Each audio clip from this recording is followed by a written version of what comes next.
Welcome back to Virginia This Morning, live on CBS 6.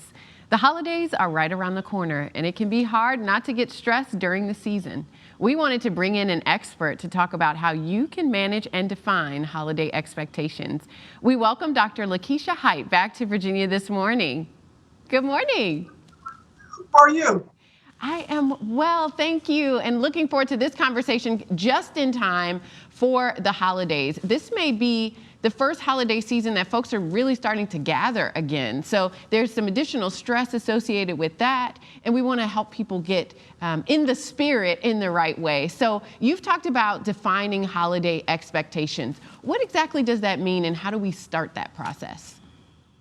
So first, we got to realize and understand when we are trying to gather and get back together after coming off of a stressful year with COVID-19, high levels of stress is going to be there because family members are wondering, are people vaccinated? Are people, getting the PCR exam, X, Y, and Z? And they want to safeguard their family. So what you want to do is set those boundaries. You want to make sure that you're setting those boundaries if the family is allowing people to come in, if they are not vaccinated, and what that looks like, because you're inviting them into their home, into your home, if you will.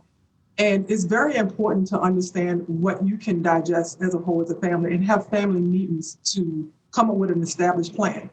Yeah, it sounds like it's really important to communicate, to ask the right questions, to start communicating early, to make sure that those who are going to be joining you, especially if you're hosting, are understanding of how you're keeping everyone safe and how you're keeping yourself sane in the process. So do you have any tips for how you start that communication or how you start having those family meetings you talked about? Sure. The one thing I want to bring to particular attention, when it comes to family, you don't choose your mom, your father, you don't choose your brother, your sister, or your cousins. And so what you have to do is take what you have. I like for people to try to come up with your mental health budget. When people think about budget, they think more mathematically. But your mental health budget is things that you know you can add and take away from family conversations and start that communication. And then start looking at an exit strategy if needed. Because what family can do, they can either come together collaboratively and say, this is what we will use to make this holiday special, and this is what we will not use. Yeah, and I think you and I were talking a little bit about, focusing on the things that truly bring people together, especially those memories from your childhood or traditions that you have that maybe you've not had an opportunity to do in the last 2 years. So starting to focus on those things to bring folks together and hopefully keep the stress down and the joy as high as possible. Yeah, the thing is, again, with COVID, there's a loss that's been going on inside of the United States and the whole entire world. And so when the holidays are approaching, what you want to try to do is keep it routine. If you know that you used to play charades, continue to play charades. If you know you had karaoke, continue to play karaoke. Also try to incorporate the lost family member inside of it.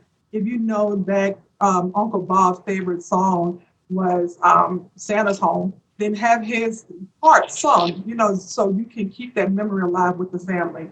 The thing about routine is that it keeps it structured and it keeps family remembrance of their lost loved one.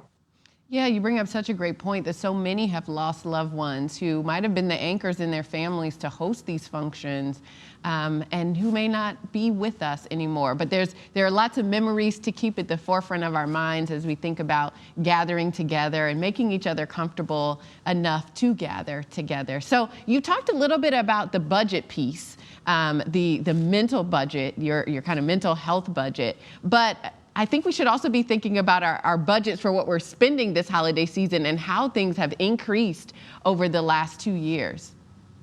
That's true. You start that budget ahead of time. We are in that time frame now for Thanksgiving and Christmas.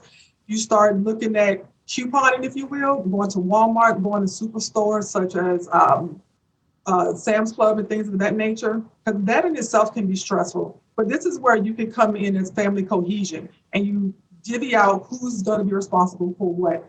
The aunt will pay for the turkey. The cousins will pay for the dressing and things of that nature. But this is where line of communications really, really come in. Well, and you talked about dividing and conquering. I think sometimes for the hosts, they try to be the heroes and to do everything. And asking for help is really important. I think you've talked about, the financial struggles and the mental struggles, but asking for help from your family members and maybe from others will be helpful this holiday season. That's true, but let's be honest, some people who are used to being the anchor in the family, they very seldomly ask for help. So what they have to do is be in the position to be able to ask for help and get the help received.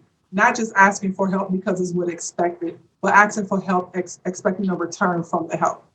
Absolutely. Well, it's such an interesting time, a joyous time. I think we're all looking forward to it. But you're right. For some of us, for various reasons, it's really important to kind of start that process, start setting those boundaries, make sure folks know what to expect over the course of Thanksgiving, the holidays, that everyone's comfortable. And I think you've done a good job of giving us a couple tips that we can follow. Any last thoughts before we head out? The only thing I would like to say is that going into the holidays, it can become stressful when you start feeling anxious or depression. When you start seeing the commercials and things of that nature, once you start feeling that and once you start feeling the anxiousness in reference to holiday hours approaching and holidays approaching, start seeking help at that time to try to mitigate, any type of stress or depression that comes with the family gathering and loss and COVID and things of that nature. Always reach out for help. Absolutely. Start reaching out for help. Don't be shy about it. It's so, so important for each and every one of us. Thank you for being with us, and happy holidays to you. Thank you. Happy holidays. For more information, you can visit our show website by early this afternoon at WTVR.com/VTM.